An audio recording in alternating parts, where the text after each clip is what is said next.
படம் பார்த்தோம் சார், எப்படி சார் ஸ்பீடாக போகுது, இப்படி ஒரு ஃபில்மு நாங்கள் இல்லை உட்கார்ந்தோம் சார், உடனே படம் முடிஞ்சிருச்சு வெளியே போங்கட்டாங்க சார் அப்படின்னு சொல்கிற அளவுக்கு அவங்க என்ன ஐடென்டிஃபை பண்ணுறாங்கல்ல. அப்போ நான் இவன் அப்படியே விரக்தியில் உட்கார்ந்துருப்பான், கடலை விட பெருசு போல இந்த காசு அப்படின்னு சொல்லும் பொழுது. ஜோ பார்த்தேன், சாரோட போர்ஷன் சின்னதான், பட் ஒரு சரியான சுச்சுவேஷனில் ரொம்ப கரெக்டாக இருந்தார். நான் கூட ஏன் சார் சரியாக யூஸ் பண்ணலையோ அப்படின்னு பார்த்தா சூப்பராக டைரக்டர் பண்ணியிருப்பாப்புல. ஒரு இடத்துல சாரோட டச் இருக்கும், அந்த டச் வந்து ஒர்க் அவுட் ஆகிருந்துச்சு. இயக்குனர் என்ன சொல்கிறாருங்கிறத ஸ்ட்ராங்காக உள் வாங்கிட்டோம்னா அந்த பாத்திரம் செய்வது எளிது இல்லைங்க. நான் ஏன் டைப்பில் செஞ்சு காட்டுறேன், ஏன் ஒர்க்கிங் மெத்தடு வேறு அப்படின்ட்டு நான் பண்ணால் எல்லா படத்துலையும். Hello Charlie sir, hello Vinoth Rajan, welcome to PT Prime. Actually உங்களோட படம் ஃபைண்டர் இந்த வாரம் ரிலீஸ் ஆக போகுது. ஸோ ஃபர்ஸ்ட் நான் டேரக்டர்கிட்ட ஆரம்பிச்சிடுறேன். ஃபர்ஸ்ட் வந்து நமக்கு பல கதைகள் வந்து தோணும், இருந்தாலும் அதில் ஏதோ ஒன்று தான் வந்து சரி ஓகே இதை பண்ணலாம், இது ரொம்ப நல்லாயிருக்கும் பண்ணா அப்படிங்கிறது. அந்த மாதிரி உங்களுக்கு என்ன பாயிண்ட் ஃபைண்டரில் தோணுச்சு?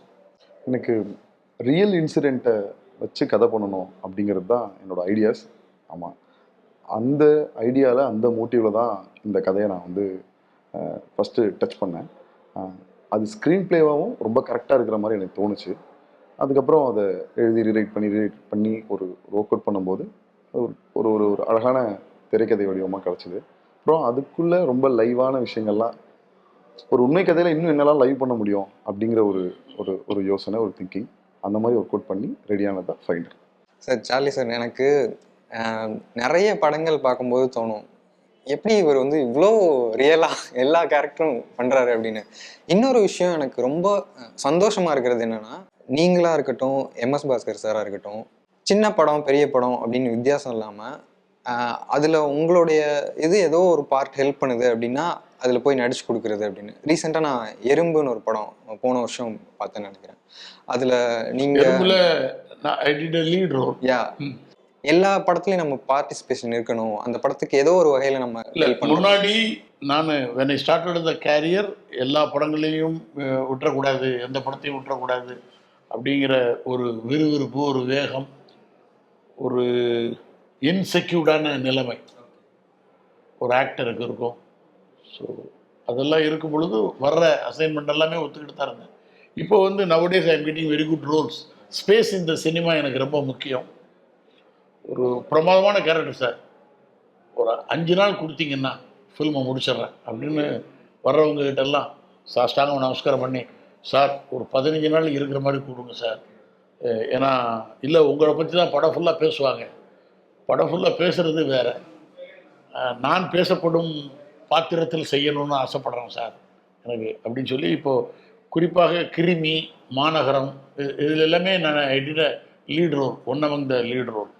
அது வந்து எதை நோக்கி ஒருத்தருக்கு இருக்குது அப்படின்னா, நான் ஆல் டைப்ஸ் ஆஃப் கேட்டகரியில் ஃபில்ம் பண்ணுவேன், ஒரே ஸ்டீரியோ டைப்பில் இருக்க மாட்டேன். இந்த படத்தில் ஒரு பரிதாபத்துக்குரிய ஒரு தொழிலாளி அப்படின்னு நீங்கள் சொல்கிற படங்களில் இருந்தது. அந்த படத்தில் வந்து ரிவெஞ்ச் எடுக்கிற ஒரு பேங்க் எம்ப்ளாயி அப்படி இருக்கும். இப்படி முற்றிலும் கான்ட்ராஸ்டான இது இருக்கும் பொழுது ஃபைண்டர் அப்படின்னு ஒரு படத்துடைய என் கேரக்டரை மட்டும் எங்கள் director Vinod Rajendran sir meet பண்ணி சொன்னார். நான் கேட்ட அடுத்த வினாடியே, சார் இந்த அசைன்மெண்ட் நான் கண்டிப்பாக அக்செப்ட் பண்ணிக்கிறேன் சார். நாங்கள் வந்து தேர்ந்தெடுத்து நாங்கள் என்ன தான் சார்லி பண்ணாலும் என்னை தேர்ந்தெடுக்கிற டைரக்டர்ஸுக்கு தான் அத்தனை பாராட்டுகளும். ஸோ இவங்க தான் உண்மையிலேயே கிரெடிட் ஹோல்டர்ஸ். ஆக்சுவலி இப்போ நியூ கமர்ஸ் வந்து நிறைய பேர் உங்களை அப்ரோச் பண்ணுறாங்க, நிறைய படங்களில் நீங்கள் நடிக்கிறீங்கன்றது. இப்போ ஒரு நியூ கமர்கிட்ட இவர் பண்ணிடுவார், இவர் நல்லா சொல்கிறாரு அப்படிங்கிறது எப்படி செலக்ட் பண்ணி? ஒருத்தர் சொல்கிறத வச்சும் பேசுகிறத வச்சும், அவரை பற்றி மற்றவங்க சொல்கிறதை வச்சும், அவர் செஞ்சதை காட்டுறதை வச்சும் நான் செலக்ட் பண்ணுறதில்ல. அவங்க கொடுக்குற ப்ராஜெக்டில் எனக்கு என்ன முக்கியத்துவம் இருக்குங்கிறத பார்ப்பேன். ப்ளஸ் சினிமாங்கிறது ஒருத்தர் எடுக்கிற முடிவு கிடையாது சார். நான் ஒருத்தர் மட்டும் இது எனக்கு ப்ராமினெண்ட்டாக இருக்குது, I am accepting this assignment அப்படிங்கிற மாதிரி கிடையாது. அதை தாண்டி அது ஒரு பெரிய கேன்வாஸ். இப்போ ஏப்ரல் 20 இன்னும் 2-3 நாளில் படம் ரிலீஸ் ஆக போகுது எங்கள் film. Every one is eagerly waiting to watch the film. ஒரு நாளைக்கு நூற்றுக்கணக்கான சினிமா ஒவ்வொரு ரசிகனுடைய பார்வையில் வந்து போகுது. இதில் ஒரு 10-20 படம் தினமும் வந்துக்கிட்டே இருக்கு. ஸோ இதையெல்லாம் தாண்டி நீங்கள் ஏன் ஃபைண்டர் படத்துக்கு வரணும் அப்படின்னு சொல்கிறதுக்கு ரொம்ப முக்கியமான காரணம், நீங்கள் படம் பார்க்குற அத்தனை ரசிகர்களும், இப்போ 20ஆம் தேதி காலையில் போய் தேட்டரில் உட்காந்து பார்க்கக்கூடிய அத்தனை ரசிகர்களும் இந்த பதிலை சொல்லுவாங்க. இப்போ நான் சொல்கிறது எந்த இடத்திலும் தொய்வே இல்லாமல் விறுவிறுன்னு போகுது. ஏன்னா நான் இப்போ தான் படம் பார்த்துட்டு வர்றேன், பிரமாதமாக இருக்குது. அந்த ஸ்பீடு இருக்குல்ல, அது வந்து ஒண்டர்ஃபுல்லாக பண்ணியிருக்கிற பெருமை டைரக்டர் வினோத் ராஜேந்திரனுக்கு சேரும். அப்புறம் எங்கள் production wise Reji Subramaniam sir தான் ப்ரொடியூசர். வாட் எவர் கன்வீனியன்ஸ் கொடுக்கணுமோ அவ்வளவும் கொடுத்து, திட்டமிடுதல் வந்து டைரக்டர் மேட் ஒண்டர்ஃபுல் திங். இதை தாண்டி ஒண்டர்ஃபுல் டைரக்டர் ஆஃப் ஃபோட்டோகிராஃபி, எக்ஸலண்ட்டான மியூசிக்கல் ஸ்கோர் இந்த ஃபிலிமில். ஸோ ஃபைண்டர் படம் மாதிரி உள்ள படங்களை நான் தேர்ந்தெடுப்பதை விட அந்த படைப்பு என்னை தேர்ந்தெடுத்ததற்கு படைப்பாளிக்கு தான் நான் நன்றி சொல்கிறேன். ஸோ வினோத், நீங்கள் வந்து இந்த படம் பண்ணும்போது எனக்கு ஃபர்ஸ்ட் வந்து இந்த ட்ரெய்லர் பார்த்தோம்போ ஒரு ஒரு பண்ணாத குற்றத்துக்கு ஒருத்தன் ஜெயிலுக்கு போகிறாரு. அப்படியே இன்னொரு பார்ட்டு பார்த்தா ஒரு ஒரு சீரியஸான ஒரு இன்வெஸ்டிகேஷன் ஒன்று ஸ்டார்ட் ஆகுது அப்படிங்கிறது. அதில் நீங்கள் நடிச்சிருக்கீங்க. ஓகே. ஸோ இந்த இந்த மாதிரி ஒரு ஸ்க்ரீன் ப்ளே பண்ணுறது இருக்குல்ல, அது எவ்வளோ சேலஞ்சிங்காக இருந்துச்சு? ஃபஸ்ட்டு வந்து ஒரு லைவ் இன்சிடென்ட்டை எடுத்துட்டா அதில் நம்ம சும்மா ஏதோ ஒன்று எடுத்துட முடியாதுல்ல. நம்ம எடுக்கும்போதே அதில் ஒரு இன்ட்ரெஸ்டிங்கான ஃபேக்ட் எவ்வளோ இருக்குன்னு சூஸ் பண்ணி தான் நம்ம அந்த லைவ் இன்சிடென்ட்டை ஃபில்மாக கன்வெர்ட் பண்ணுவோம். இப்படி கன்வெர்ட் பண்ணும்போது அதுக்கு மேலே நம்ம ஒர்க் பண்ண வேண்டிய திங்ஸ் தான் ரொம்ப முக்கியமாக இருந்தது. அதில் ஒரு சினிமானா நம்ம எல்லா எமோஷனும் உள்ளே கடத்தணும் இல்லையா. நம்ம ஆடியன்ஸ் ஒரு 200 ரூபாய் கொடுத்துட்டு டிக்கெட் வாங்கிட்டு உள்ளே வந்து உட்காந்தா அவங்க என்ன மூடில் வேணாலும் இருக்கலாம். ஆனால் நம்ம படம் ஆரம்பித்த ஒரு 15 நிமிஷம் 20 நிமிஷத்துக்குள்ளே அவங்கள நாம் என்ன சொல்ல வந்தோமோ அந்த மூடுக்கு அவங்கள செட் பண்ணோம் இல்லையா. ஸோ அப்படி செட் பண்ணுற ஃபார்முலாவில் நம்ம ஒன்றும் புதுசாக நம்ம எதுவும் இது பண்ணுற போகிறதில்ல. ஆல்ரெடி இங்கே எல்லா பிளாக் பஸ்டர்ஸும் எல்லா கிளாசிக்கான சினிமாவும் நமக்கு அதை சொல்லி கொடுத்துருக்கு. நம்ம அதில் நம்ம லேர்ன் பண்ணியிருக்கோம்.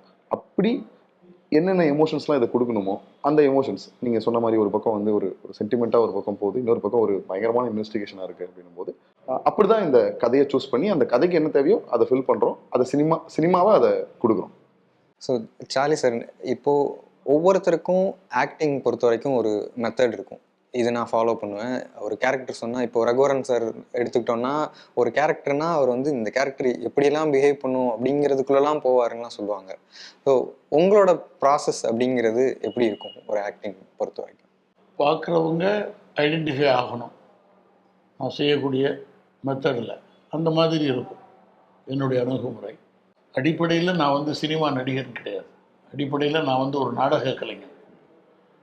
ஐ ஸ்டார்டட் த கேரியர் இந்த இயர் 1980 செய்தி ஒலிபரப்புத்துறை அமைச்சகத்தில், இந்திய அரசாங்கத்தில் இந்திய அரசு கலைஞர் அப்படிங்கிற போஸ்டிங்கில் இசை நாடக பிரிவில் செப்டம்பர் மாதம் 15ஆம் தேதி 1980 ஜாயின் பண்ணேன். அதற்கு பிறகு தான் என்னுடைய ஆசான் கே பாலச்சந்தர் சாரை சந்திக்கிறதுக்கு வாய்ப்பு கிடைத்தது. அவர் என்னை எங்கள் கண்டுபிடிப்பு சார்லி அப்படின்னு போட்டு அறிமுகப்படுத்துகிறார். 1981 பொய்க்கால் குதிரை ஸ்டார்டட், ரிலீஸ்டு இந்த இயர் 82. அதற்கு பிறகு இந்த ஒரு லாங் ஜேர்னியில் ஒரே மாதிரியான அணுகுமுறை இருக்காது. ஒவ்வொரு கேரக்டருக்கும் வேறு வேறு மாதிரி இருக்கும். சில இது வந்து ஒன்லி டு கிராக் ஜோக் அது மட்டும் இருக்கும். சில இது எமோஷனோடு இருக்கும். இந்த ஃபுல் ஃப்ளெட்ஜாக இருக்கிறது வந்து ஒரு குடும்பத்தில் அப்பா, இவனுக்கு ஒரு பொண்ணு, இவன் ஒய்ஃபு, இவங்க வந்து குடிசையில் வாழ்கிறாங்க, ஒரு மீனவர் சமுதாயத்தை சேர்ந்தவங்க, இவனுக்கு ஒரு கடன் பிரச்சனை, இவன் தேவைக்காக செய்யாத குற்றத்தை தான் தான் செஞ்சேன்னு சொல்லி ஜெயிலுக்குள்ளே போகிறான். மீட்டுருவாங்கன்னு நினச்சிக்கிட்டு இருக்கிற நேரத்தில் மீட்க யாருமே வரல. ஆண்டுகள் ஓடுது. கடைசியாக முதுமை ஆனதற்கு பிறகு ஜெயிலேருந்து அந்த பொண்ணு கூட்டு வர்றான் ரிலீஸ் பண்ணி. இதோட ஃபில்ம் ஓவர். இதான் ஃபைண்டர். ஸோ இதை அணுகிற விதம் இருக்குல்ல சார், அந்த இயக்குனர் என்ன சொல்கிறாருங்கிறத ஸ்ட்ராங்காக உள் வாங்கிட்டோம்னா அந்த பாத்திரம் செய்வது எளிது. இல்லைங்க நான் ஏன் டைப்பில் செஞ்சு காட்டுறேன், ஏன் ஒர்க்கிங் மெத்தடு வேறு அப்படின்ட்டு நான் பண்ணால் எல்லா படத்துலையும் ஒரே மாதிரி சார்லி தான் இருக்கும். வேறு வேறு சார்லி இருப்பதற்கு காரணமே டைரக்டர்ஸ் ஆர்டிஸ்ட். என்னுடைய சொல்லுவாங்க இல்லையா, அந்த ஃபில்ம் மேக்கருடைய அந்த அம்சத்தை தான் நம்ம வாங்கி செய்கிறோம் ஜேர்னியில். அப்போன்னா வேற வேற மாதிரி இருக்கும். நீங்கள் கேட்டீங்க, பிரமாதமாக கேட்டீங்க. இந்த ஆண்டுடைய துவக்கத்தில் எறும்பு படம் ரிலீஸ் ஆச்சு, அது கொன்றால் பாவம் ரிலீஸ் ஆச்சு எனக்கு. இது எல்லாமே தேசிய விருதுக்கு பரிந்துரை செய்யப்பட்டிருக்கு. இப்போது ஒவ்வொன்றும் வேற வேற இது. ஒன்று கிராமியம், கொன்றால் பாவத்தில் எறும்பு வந்து கடலில் மாட்டிக்கிட்டு இருக்கிற ஒரு தொழிலாளி, கரும்பு வெட்டுற தொழிலாளி. ஆனால் ஃபைண்டர் படம் என்ன, இந்த 2 ஜேனருமே இருக்காது. ஒன்று குடும்பம், இன்னொன்று குடிகாரன் தந்தை. இந்த இந்த 2 மாதிரி இல்லாமல் இந்த ஃபைண்டர் படத்தில் சார் நீங்கள் காமெடியன்ஸ் அப்படின்னு எடுத்தீங்கன்னா தமிழில் ஒரு 100கணக்கான காமெடியன்ஸ் இப்போவும் ஒர்க் பண்ணிக்கிட்டு இருக்கிறாங்க. அப்பா வேஷம் போடுறதுக்கு, குணச்சித்திரம் பண்ணுறதுக்குன்னா ஒரு 60 பேர் இருக்காங்க இப்போவும். 60 அப்பாவில் நான் எப்படி வித்தியாசமான அப்பாவாக இருக்கிறேன் அப்படிங்கிறத பொறுத்து தான் சக்ஸஸ் ஆஃப் மை கேரியர். இந்த ஃபைண்டர் படத்தில் அந்த மாதிரியான அம்சங்கள் நிறைஞ்சி அதிலே சமயத்தில் ஒரு டல்லாக இல்லாமல் விறுவிறு விறுவிறுவிறுன்னு போகும் இந்த படம். So that is a reason எனக்கு கொடுக்கப்பட்ட அந்த பாத்திரத்திற்கு I have to thank my director. So உங்களுக்கு நல்ல மெமரியா சார்? ஏன்னா இப்போ வந்து நீங்கள் உட்காந்தப்போ ஒருத்தவங்க உங்களோட சீரியல் பற்றி கேட்டாங்க, நீங்கள் அந்த டைலாக் ஃபுல்லாக சொன்னீங்க. இப்போ சொல்கிறப்போ ஒவ்வொரு இன்சிடென்ட்டையும் அந்த டேட்டோட அந்த நாளோட மென்ஷன் பண்ணி சொல்கிறீங்க. அந்த சீரியல் பற்றி அவர் உங்கள் சேனலுக்குள்ளே வரும்பொழுது அவர் கேட்டது வந்து நாங்கள் ப்ரோமோவுக்காக அதை கட் பண்ணி வச்சுருந்தேன் அப்படின்னு சொல்லி விஷுவல் கம்யூனிகேஷன் துறையில் உள்ள ஒருத்தர் பேராசிரியர் என்று சொன்னார். அந்த சம்பவம் என்னன்னா, அதுக்கு முந்தைய தினம் என்னுடைய தந்தை காலமாயிட்டாங்க. ஸோ அந்த நிகழ்ச்சியை முடிச்சுட்டு I came to Chennai. In those days TV நிகழ்ச்சிகள்லாம் டெலிகாஸ்டிங் ரஷ்யாவுக்கு அனுப்பணும், வெளிநாட்டுக்கு ஏதோ ஒரு கண்ட்ரிக்கு அனுப்பிச்சு அந்த சேட்டலைட்டுக்கு அனுப்பணுங்கிற ஒரு நிர்பந்தத்தில் இருந்தது. எங்கள் டைரக்டர் கே பாலச்சந்தர் சாருடைய இது அது. நான் அவருடைய படைப்புகளில் எல்லா இதுலேயும் நான் ஒர்க் இருந்தால் பண்ணுவேன், இல்லைன்னா ஒரு ஷாட்டாவது பண்ணணும் அப்படிங்கிற ஒரு அன்பு இது என்னுடைய கோரிக்கைக்காக அவர் அக்செப்ட் பண்ணிக்கிட்டாரு. ஸோ அப்போ அதனால என்னால் நினைவில் வைக்க முடியும் சார். நினைவு என்பது நீங்கள் எந்த அளவிற்கு வாழ்க்கையின் மேல் ஈடுபாடு கொண்டீர்களோ அதை பொறுத்து அமையும். இப்போ எனக்கு ஃபைண்டர் படம் ரொம்ப முக்கியமான படம். எதனால முக்கியமான படம் அப்படின்னு கேட்டால் 10,000 காரணம் இருக்கும். 10,000 காரணத்தையும் I cannot discuss with my fans. ஆனால் ஃபேன்ஸுக்கு எப்படி நினைவில் வச்சுருப்பாங்க அப்படின்னா, சார் படம் பார்த்தோம் சார், எப்படி சார் ஸ்பீடாக போகுது, இப்படி ஒரு ஃபில்மு நாங்கள் இல்லை உட்கார்ந்தோம் சார், உடனே படம் முடிஞ்சிருச்சு வெளியே போங்கட்டாங்க சார் அப்படின்னு சொல்கிற அளவுக்கு அவங்க என்ன ஐடென்டிஃபை பண்ணுறாங்கல்ல, அப்போ நான் நினைவில் கொல்லப்படுவேன். நான் எப்பொழுதெல்லாம் ரசிகர்கள்கிட்ட நினைவில் இருந்துக்கிட்டே இருக்கிறனோ அப்போல்லாம் that is a success of my career. எனக்கு கேரக்டர்ஸாக பேசணும்னா நிறைய படங்கள் இருக்குது. பட் அதெல்லாம் வந்து நான் தனியாக அவங்கக்கிட்ட ஒரு இன்டர்வியூ கேட்டு அதை பற்றி பேசுகிறேன். பட் ஒரு கேரக்டர் எனக்கு ரொம்ப பிடிக்கும் இப்போ. ஏன்னா நீங்கள் அந்த மாதிரி ஒரு கேரக்டர் எனக்கு ஞாபகம் இல்லை, மேபி ஜேஜேல ஒரு கேரக்டர் பண்ணியிருப்பீங்க. அது வந்து ஸ்லைட்லி ஒரு நெகட்டிவ் ஷேட் மாதிரி இருக்கும், ஒரு பொலிட்டிஷியன் கேரக்டர். அந்த கேரக்டர் எப்படி சார் கிராக் பண்ணீங்க? ஜேஜே படத்துடைய கேரக்டர் மறுபடியும் again I have to pronounce my directors name loudly. என்னன்னா சார், ஜேஜே படத்தில் நான் பண்ணுறதுக்கு முந்தைய தினம் வரைக்கும் எனக்கு அந்த படம் நான் பண்ணுறேங்கிறது தெரியாது. இரவு ஒரு 11:15 வாக்கில் டைரக்டர் சரண் கால்டு மீ, நம்ம இந்த மாதிரி இந்த கம்பெனிக்கு ஜேஜேன்னு ஒரு படம் பண்ணுறோம், வாழ்த்துக்கள் சரண், நெக்ஸ்ட் மந்த் ஆகிடும் இல்லையா? இல்லை Maddy is leaving tomorrow, hero வந்து மாதவன். ஸோ அதனால மேடி வித் யூ சார்லி 2 பேரை மட்டும் வச்சு நான் சீன் பண்ணியிருக்கேன், அதை எடுத்துருவோம் ஃபஸ்ட்டு, தென் அவர் புறப்பட்டு போட்டு பாம்பேக்கு, அதுக்கப்புறம் நம்ம நெக்ஸ்ட் வந்து ஒரு 1 வீக் கழித்து தான் பண்ண போகிறோம் அப்படின்னாரு.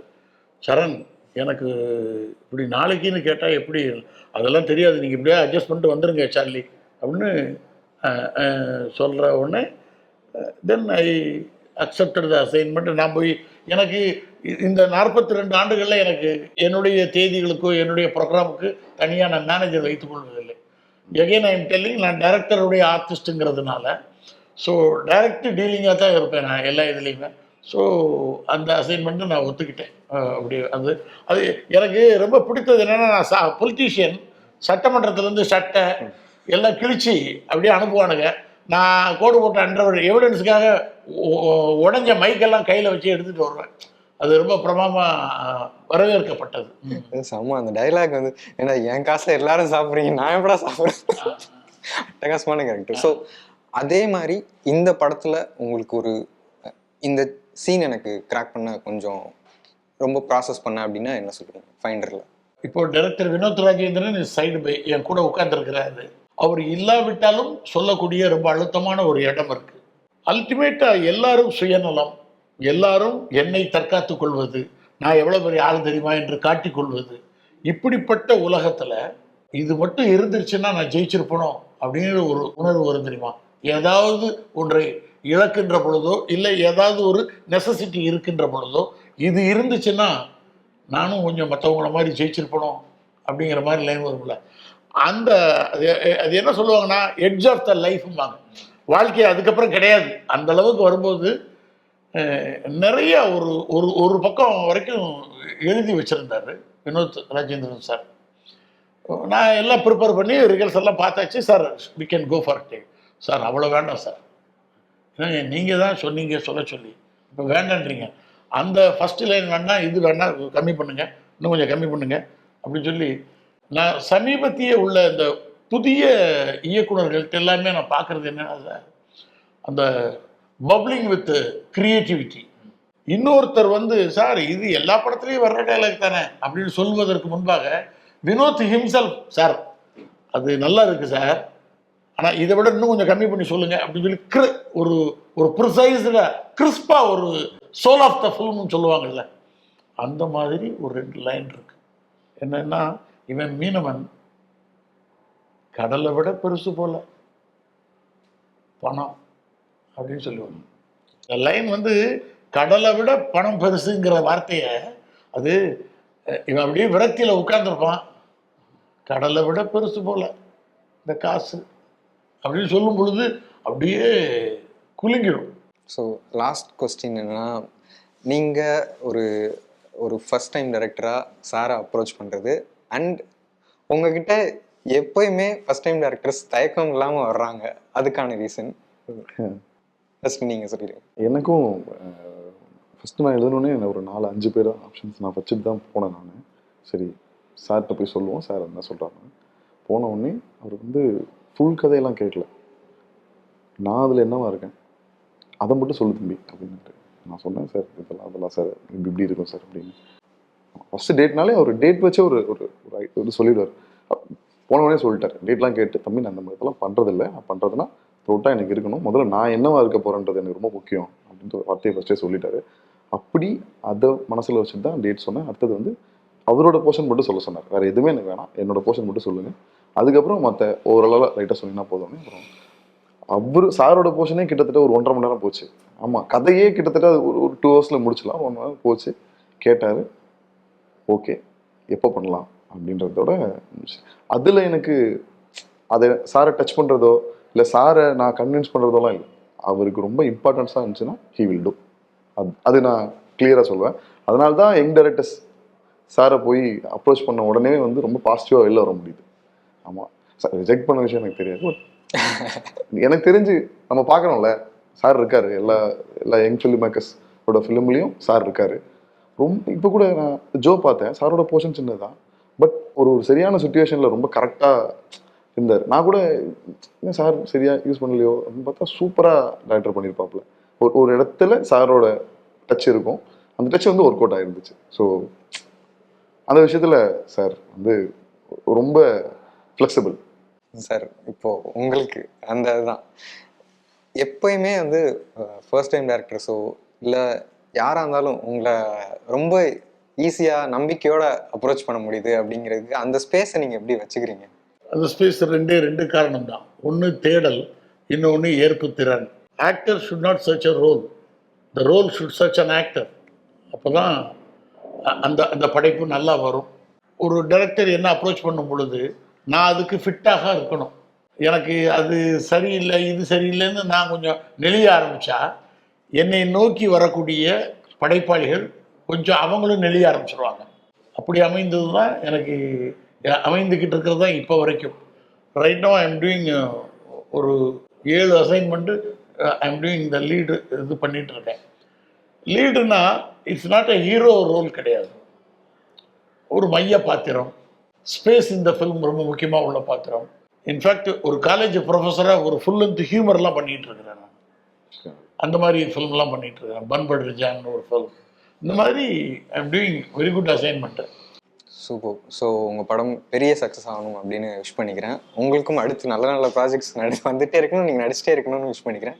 Thank you so much. Thank you. So kind of you. Thank you. Thank you.